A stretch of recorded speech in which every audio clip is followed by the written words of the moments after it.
It's time for the RotoWire Rundown. My name's Keith Stewart from Read the Line. I'm, of course, joined by the one, the only, the three-time award-winning Fantasy Scribe of the Year in golf, Mr. Len Hochberg. Len, how are you today on this beautiful Tuesday morning? Good to be back on Pacific time, trying to watch the Olympics on 9-hour time difference, not conducive to good night's sleep, but was worth getting up early on Sunday morning. I'm doing well. How about yourself? Well, you know what? I think we're both doing a little bit better than Jon Rahm, Oh but we'll, boy. we'll probably get into that to a minute or two. Your reaction to the Olympics? It seems three editions in Paris and the Golf National. I mean, was this all just like a perfect storm, or what's your take on all this? Why do you think it became so popular so quick? Well, they had better golfers there than they did in the first two editions. There was the Zika virus, if we all remember that back in 2016, that kept a lot of people out of Rio de Janeiro. And then COVID, and delayed the Olympics in 2020 to 2021. So I think we just had a much better field. And we're not going to, even if there's a great field, you're not going to get a great tournament every time. So it was a perfect storm in a lot of ways. Great field, great course, great atmosphere. I think the course was really representative of the Olympics. It wasn't too hard, wasn't too easy. And it was just a spectacular effort by Scottie Scheffler as all around him crumbled. Yeah, for sure. I mean, great venue, great field, and great gold winner is what I would add to that. I mean, Scottie Scheffler. It's funny. 2 weeks ago, Xander wins in Royal Troon, and we're talking about the possibility of an argument over Player of the Year. And I would say that those conversations have been squashed quite quickly with that final round or final 29 there at the back nine at Le Golf National. I mean, really impressive. I mean, his ball striking still. I mean, as a PGA professional, it impresses me week in and week out. It's just amazing. I mean, he lost strokes to the field putting this week, and he still won the gold medal, which is just it's at times it's just mind-boggling how well that guy hits the ball and still misses a ton of putts and still wins. And we had a really nice card there up on the podium. You know, everyone will be cheering for Tommy Fleetwood. We had a bit of redemption for Hideki Matsuyama, who lost in his home country of Japan and pulled off the bronze medal. But the big conversation outside of Scotty birdieing 6 holes on the back nine, shooting 29, was that he was 10 shots better than Jon Rahm, who was leading the tournament by 4 strokes with 8 holes to play. And, I'm sure Jon Rahm is beating up on himself enough in order to cover what anyone else could say. But man, Brandel Chamblee felt the need to, I guess, pile on or something like that. And you know what? I mean, I guess it's just an honest opinion. He was just as brutal when we go back to Pinehurst and he was talking about Rory's performance coming down the stretch, but he said this is one of the biggest collapses of the year. Two questions I have for you. Number one, does that have to be said by Brandel? And do you think that Brandel sent in a bigger message because it's Brandel? Well, maybe both, but I didn't see the comment live, and then I just started blowing up on Twitter and stuff, and I really didn't understand what the big hullabaloo was about at first. It's clearly one of the biggest choke jobs of the year, Yeah. probably the biggest choke job of the year, and it's really one of the biggest choke jobs in recent memory, if not all memory and beyond our memory. I don't know what the discussion is here. This really has nothing to do with what was said. It was who said it and who he said it to.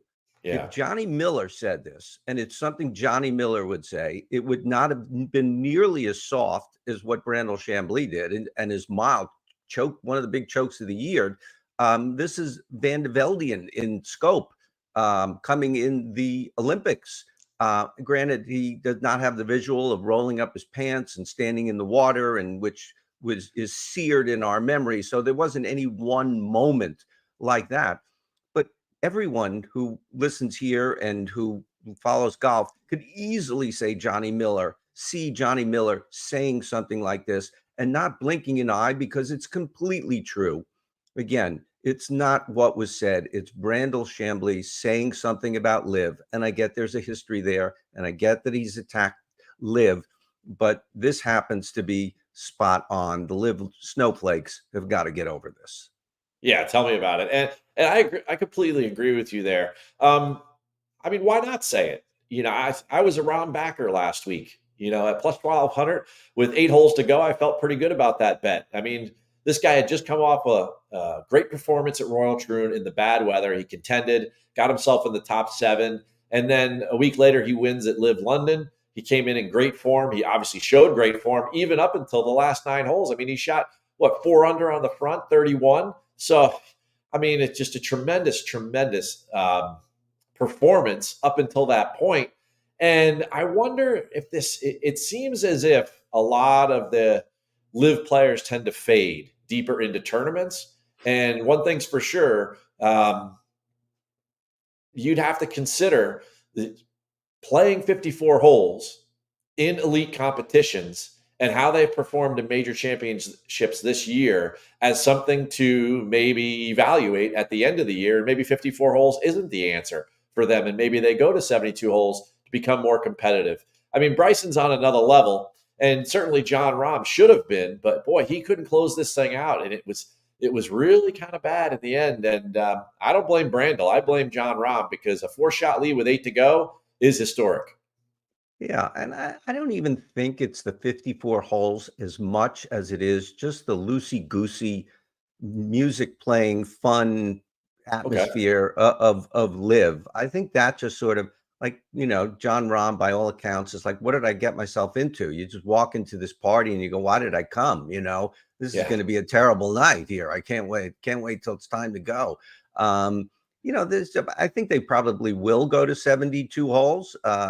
There's enough pressure there. I don't think because we saw Rahm play 72 the week before or 2 weeks before at Troon and was fine. I just don't think you're really battle tested as much as they used to be. And it's hard to turn on and off battle tested. It's not impossible. Bryson has done it and done it quite well this year. So I think that's the bigger issue. I think with live more than the 54, it's just the casual nature of the golf. One thing else, another thing I want to point out is something about Scottie Scheffler this year. This is another one of those big moments where he came from behind with an absolutely unbelievable, stellar performance on a Sunday. I go back to API, shoots 66 in the final round, and takes the trophy. Then you go a couple weeks later, he goes to the Players, shoots 64, and he hunts down Wyndham Clark and Xander Schauffele, who were up ahead of him. They were had 8 shots on the Sunday at the Players, and he's the only guy ever to defend that title. And then now you look at this one, 62 on a Sunday, 29 on the back 9. This guy's getting a little bit of a reputation that if he's behind you, you better look out. The Tiger comparisons are always going to continue, but Tiger did a lot of winning from the front. And, that's something to be said there, to hold on to that mentally and then to be able to push ahead while others are chasing you. But, man, you do not want to see Scottie Scheffler in your rearview mirror, do you? It's so impressive. It's not even that. I mean, he did shoot 29 on the back 9. So he didn't just hold his ground. He was charging. But again, it was what really struck me is that so many guys, Rahm doubled and had a couple of bogeys. Rory, after charging, had that double. Xander double and a couple of other bogeys. And even Fleetwood, just one sloppy bogey on 17 was enough to turn the tide there. And Scheffler was just perfect. He just didn't, it's not sexy. It's very vanilla, but we're going to remember him winning the gold medal. We're not going to remember that he necessarily played boring golf or anything like that. It was just he won. That's all that matters. And to his credit, I think the one thing we'll remember the most is him with tears in his eyes and how much it meant to him to win that gold medal and be up on that podium and represent his country, which was pretty unbelievable. Quite the scene there when you bring the whole thing together. Now, speaking of scenes, we've got to transfer back over and transition to the PGA Tour because it's time for the Wyndham Championship this week. And the FedEx Cup race is coming to an end. And if you're looking at the forecast, it seems like the world might come to an end. We have Hurricane Debbie heading up towards the Carolinas, where, of course, the Wyndham Championship is played at Sedgefield Country Club, which is just outside of Greensboro, North Carolina. and they are expecting an exorbitant amount of rain this week. They've already had a couple inches in the last 10 days unrelated to the storm. So the golf course in the area, the region, had already gotten a little bit soaked with rain, but an inch tomorrow, 3 inches on Thursday, another inch and a half on Friday as the storm moves its way through and up the eastern seaboard. A lot of question marks. I mean, we talk about wave advantages and everything between the tee times on a Thursday and a Friday. How do you even begin to handicap and start to build your lineups for an event like this, where the weather is going to impact it in so many unknown ways?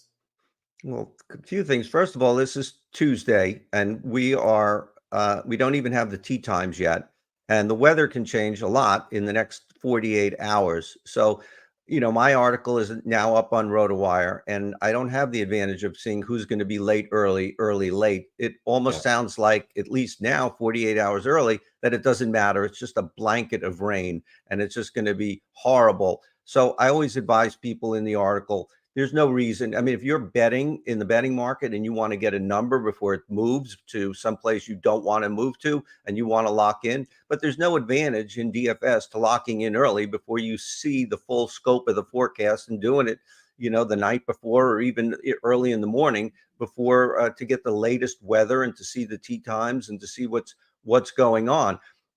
If there's just a general rule of thumb, I like the guys who were done on Friday. I think that's an advantage to being done on Friday, which would tend to be, well, not tend to be, it would be the late, early tee time.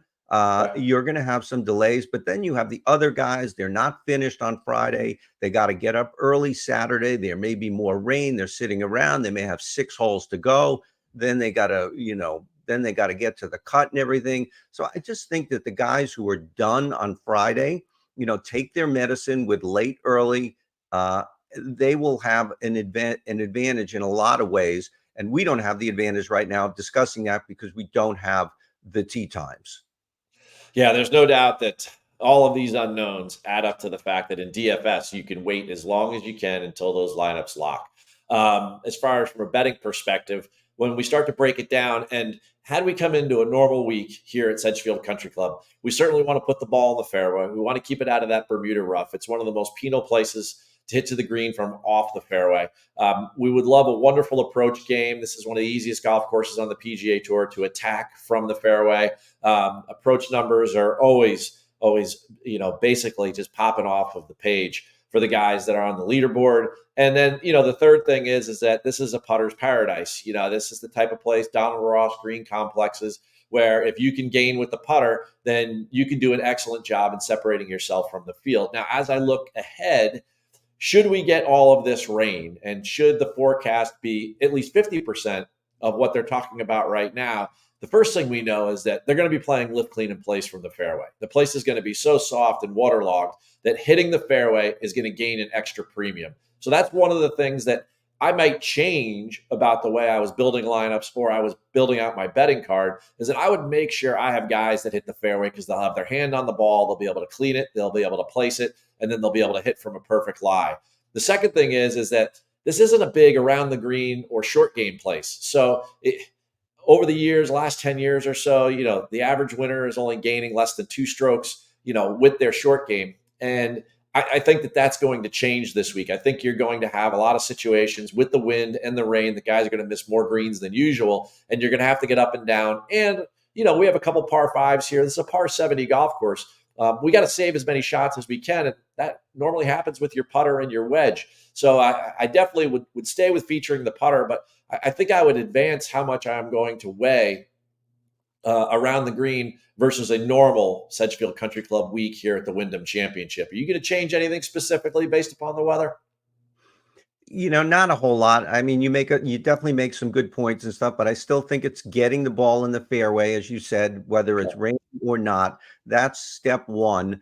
And, and lift cleaning. I mean, I guess if you're in the rough and you can lift clean in place, you can lift clean and place yourself from a buried lie to a seeing half the ball lie. So, they only play lift, clean, and place from the fairway, and that's my point, right? Yeah. Okay. So if you're in the rough, good luck.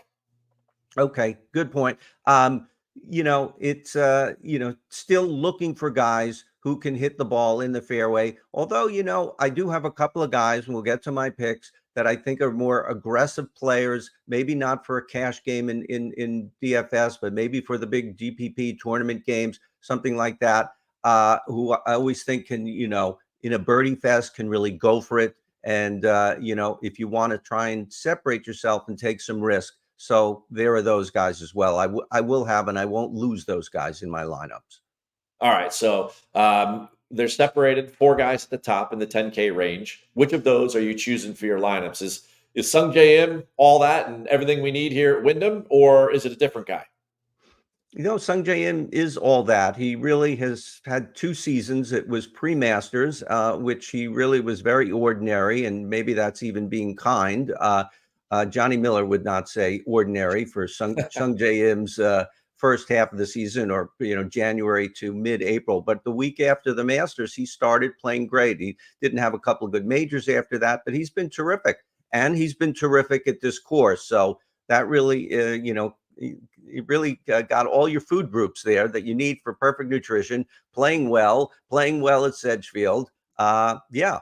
And Billy Horschel, another guy who turned his season around in April in a different way than Sung J M did by going to Punta Cana and winning there. And then he had a great PGA. And of course, he had the best major of his life at Royal Troon. So he's playing very well again. And he also plays well historically at this golf course. I like those two guys in the 10,000s. There are 18 guys in this field who played in the Olympics last week. I'm shying away from most of them. And I think Shane Lowry is one of the $10,000 guys who was in the Olympics and now in this field. Not quite sure why Shane Lowry is here, 10th in points, pretty much secure all the way to East Lake. He could take this week off. I'm curious why he's playing here. I'd like to ask him that. Oh, good question. Here's another good question, real quick one for you. If guys were good in brutal conditions, let's say recently over at Royal Troon, do you think that gives them an advantage this week? Are you weighing that as anything, or do you think that each weather week is independent of one another? The British Open Championship, whatever you want to call it, it's such an anomaly. It's so much different that if the weather is different, but it's a different type of golf course. I mean, clearly there are some guys who play better in the weather. Some guys who just don't want to be there. They want to pack it in and go home and get in and have some soup or whatever. You know, soup, lunch, whatever, soup and a sandwich. It's nice. Oh, no, I mean, there's nothing like a cup of soup after like a rainy, cold day on the golf course. So I'm Yeah. with you. So, but but there are clearly some guys who like to play better in the weather than other guys there. And quite frankly, Billy Horschel, who seems like a bulldog, would not seem like a guy who would be impacted by the weather as opposed to, I don't know, I'm not going to name anybody else. I don't have anyone in mind, but Billy Horschel seems pretty hardy even before the soup. He goes back to my point of being a great scrambler. When the conditions get tough, you miss more greens in regulation, you end up at tougher lies.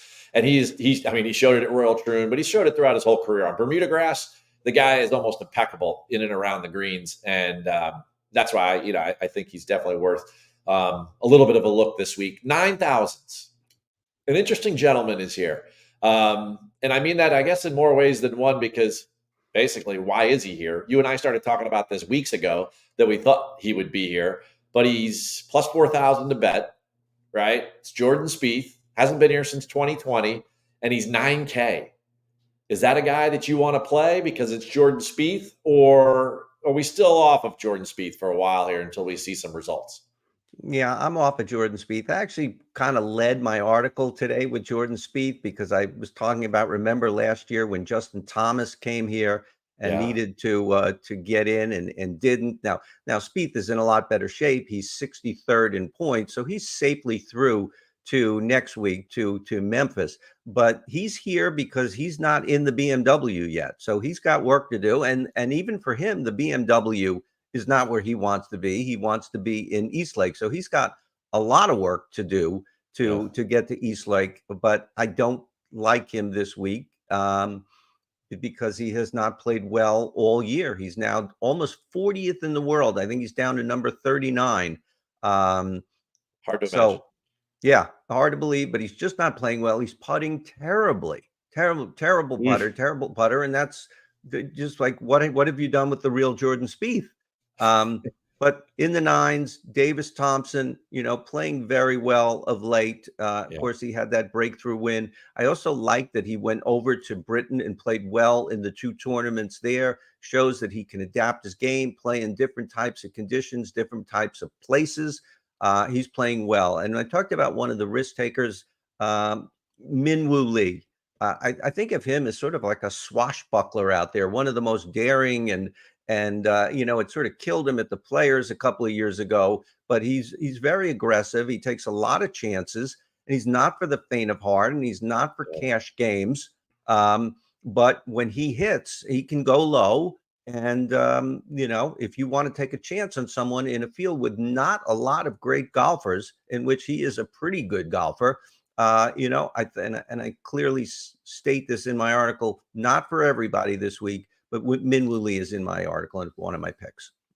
Speaking of taking a chance, the PGA of America took a chance on Captain Keegan Bradley. We're now down into the 8K range. We've got some other popular names down there like Aaron Rai. I mean, he's ready with the 2 gloves for Hurricane Debbie.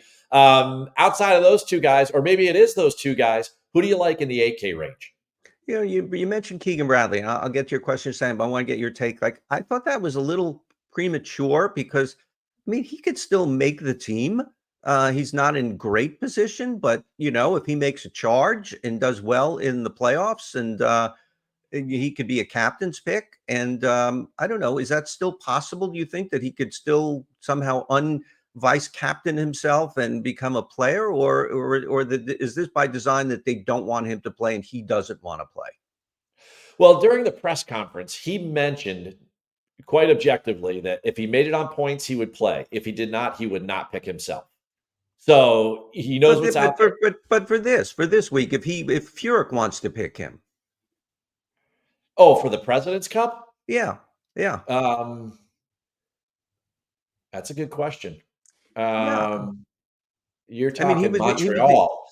So, I have concerns when it comes to Keegan over the next 12 months of golf, because I look back at Royal Troon when Xander Schauffele walked off the 18th green and he had played that almost perfect back 9 and he won the tournament. Keegan Bradley was right there to say congratulations to him. You could see him on the TV coverage. Now, Keegan Bradley didn't play anytime near there. So, you could tell he's already in business mode for Bethpage Black. So for me, I feel like there's a lot going on there. It would be hard for me to pick Keegan to win something right now, or to DFS him, or do any of these things, because I just feel like he has one of his career dreams right in front of him, to be captain of a winning Ryder Cup team. And I think he's going to do everything in his power in order to achieve that. So I hadn't really considered that he would even be a captain's pick, or consider, I feel like they've almost, like, the PGA of America's pigeonholed him into a business mode right now for the next year and a half. And he was willing to accept that role. And I'm sure that was part of the conversations. Like, hey man, you're gonna have to do a lot of things that's gonna hurt your playing schedule, but are you willing to do that over the next year and a half? And I'm sure he said, yes, I'm totally in to do that. And he probably just figured, I'll just work harder in the other times of the day in order to keep up my game and maybe try to qualify. That's a really good question. And I would be concerned if I was picking him as a captain's choice for one of 2 reasons. One, to make up for Rome.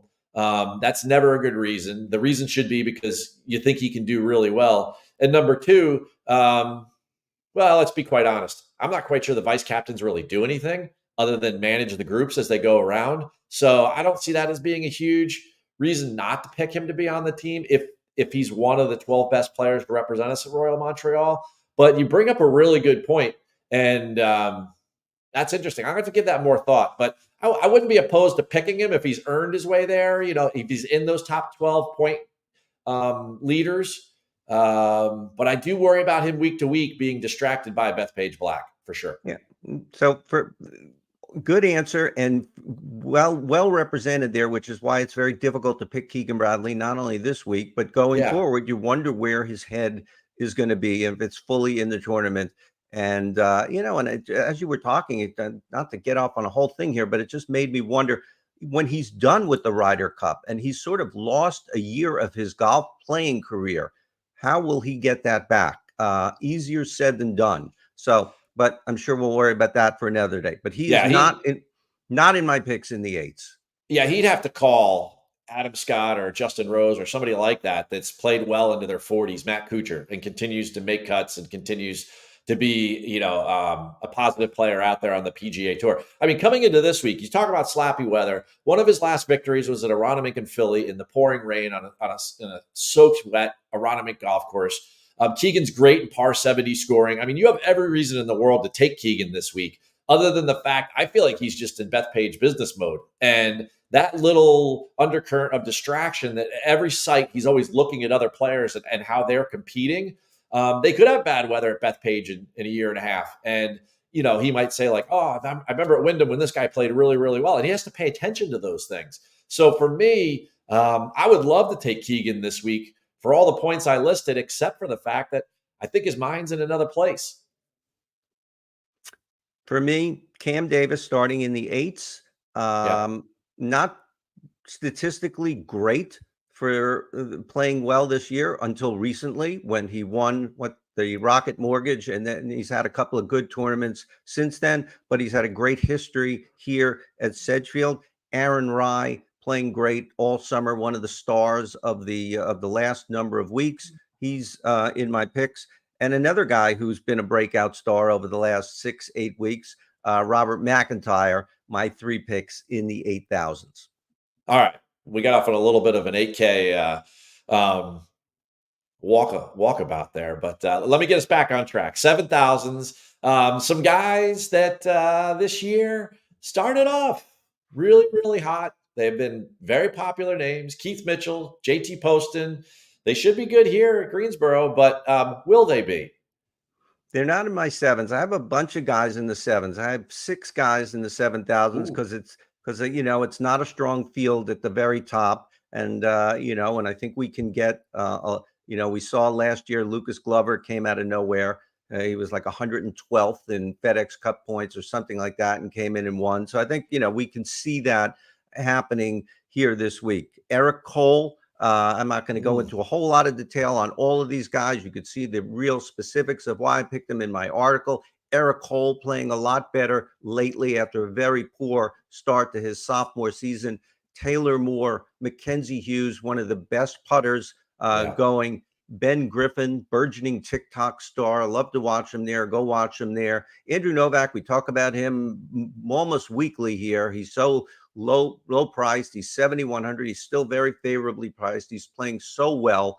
And Brendan Todd, who just a real short course guy in my estimation, really good at getting it in the fairways, always hurt on the longer courses. 6 guys in the 7,000s. I tell you, most of those guys attract my attention. And as I build up my betting card, I bet a few of those names you're going to find there at Read the Line. But let's get quickly down to the 6K land. Quite the potpourri here. We don't have any 5Ks. So down here in the 6 is the seller. What sort of names do you have for us here?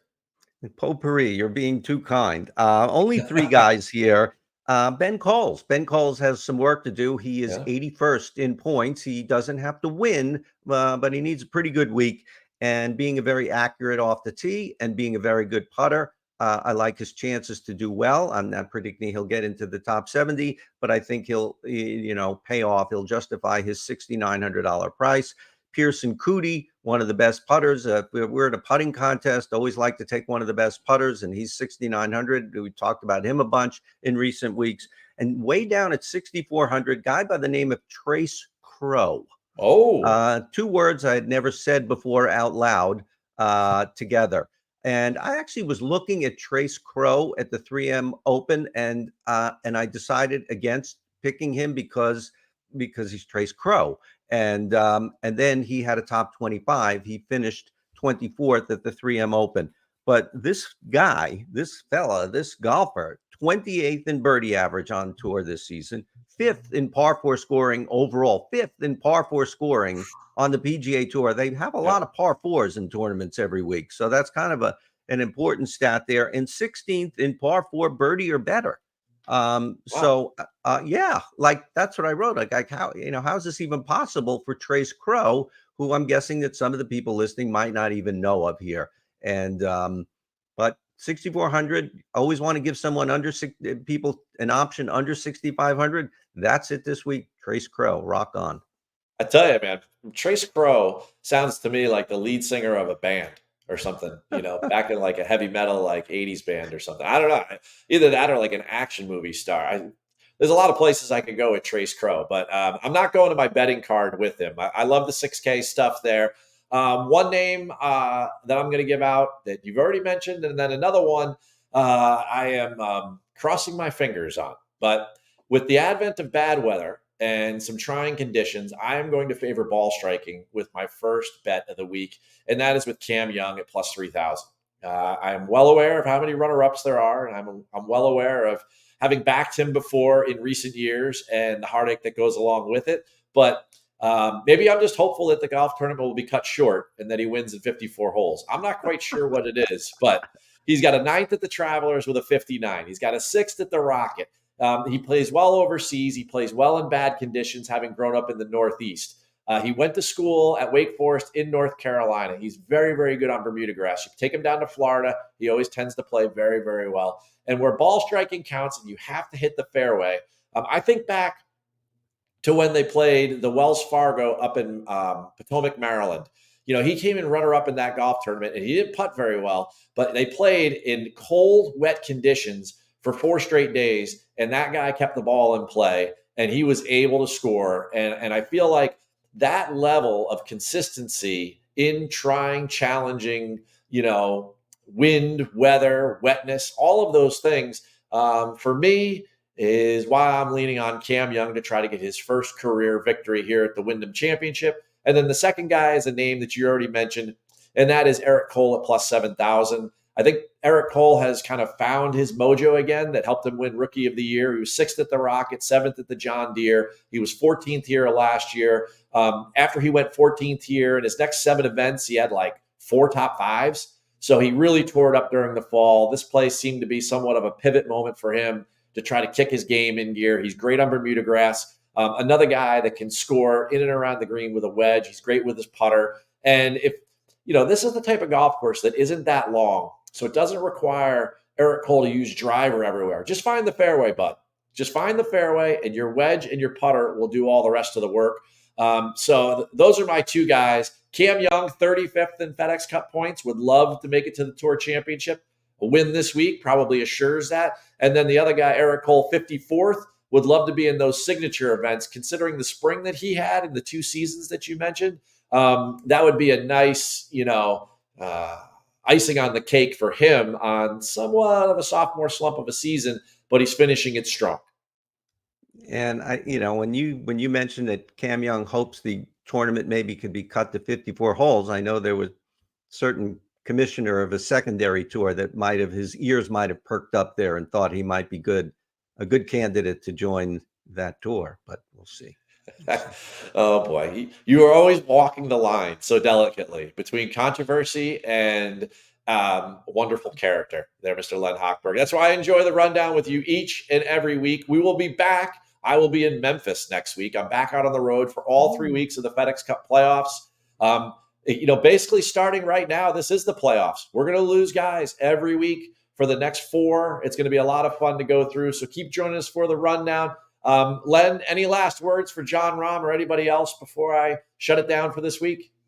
No, I said, don't get me started. I said my piece on Jon Rahm. I just don't get the whole thing. I think Jon Rahm is upset enough that it justifies what Brandel Chamblee said. Well, I'll tell you what, I love your commentary, and you're always promoting everyone else's TikTok or Twitter or anything else, whether it be Ben Griffin or whomever. But if you're not following Len on Twitter, then you're missing out on a lot of great takes. And that's why he and I are here on the rundown every Tuesday, 8:15 Pacific time for Len, 11:15 a.m. Eastern time for me. We'll see you in a week. I'll be in Memphis. Len will be right there in LA, and we'll take care of you.